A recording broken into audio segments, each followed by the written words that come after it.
আসসালামু আলাইকুম প্রিয় দেশবাসী। আজকে সবাইকে আমন্ত্রণ জানাচ্ছি বর্তমান রাষ্ট্রীয় প্রেক্ষাপট আইনি আলোচনার মধ্যে। আমি Dewan Abdul Matin, CEO of law firm. আমরা আজকে যে বিষয়টা আলোচনা করব তার প্রথম হচ্ছে রাষ্ট্র বনাম জনগণ বনাম রাজ প্রশাসন অ্যাক্ট আইনের অধীনে যেসব আলোচনা আমাদের ক্লাসে বা রাষ্ট্রীয় আইন যেগুলো বোঝানো হয়েছে সেই নিয়ে। দেশবাসী সবাই অবগত আছেন, বিদ্যমান জুলাই থেকে আন্দোলন শুরু হয়েছে রাষ্ট্রীয়। সেক্ষেত্রে জনজীবনে অস্থিরতা, ভাঙচুর, অগ্নিসংযোগ এবং হত্যাকাণ্ড এগুলি ঘটেই যাচ্ছে। ইসলামী পরিভাষায় ফেতনা বলা হয়, এগুলিকে ফেতনা ফেসাদ, আর আইনি পরিভাষায় সবগুলোই হচ্ছে অভিযোগ এবং লুটপাটের ঘটনা, হত্যাকাণ্ড, উক্ত ঘটনা। ঠিক এমন একটা বছর 1971 সালে সংঘটিত হয়েছিল।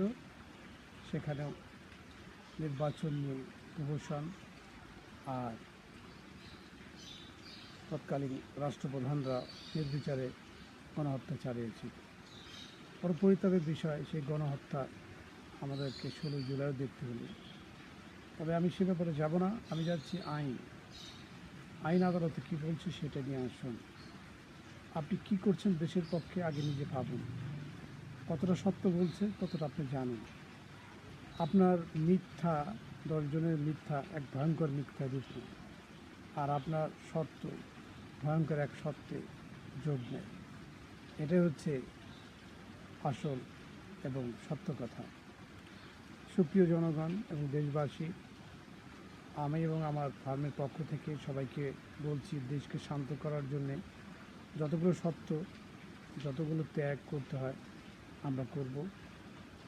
যতটা প্রয়োজন দেশের জন্য কাজ করব এবং যতটা নিয়ম ততটা মেনে চলব।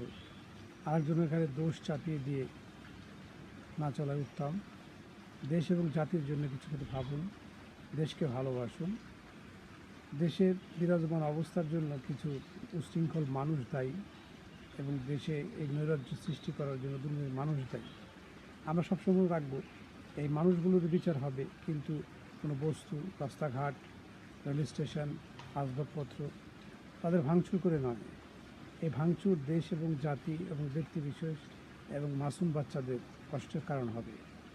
দোষী ব্যক্তিকে আমরা দোষী সাব্যস্ত করব, এটি আমাদের যেন প্রত্যয় হয়। আসুন আমরা সকলে মিলে দেশ এবং জাতিকে গঠন করি। আজকে এই পর্যন্তই। আবার আপনাদের সামনে হাজির হব পরবর্তী ভিডিও নিয়ে। ধন্যবাদ সবাইকে।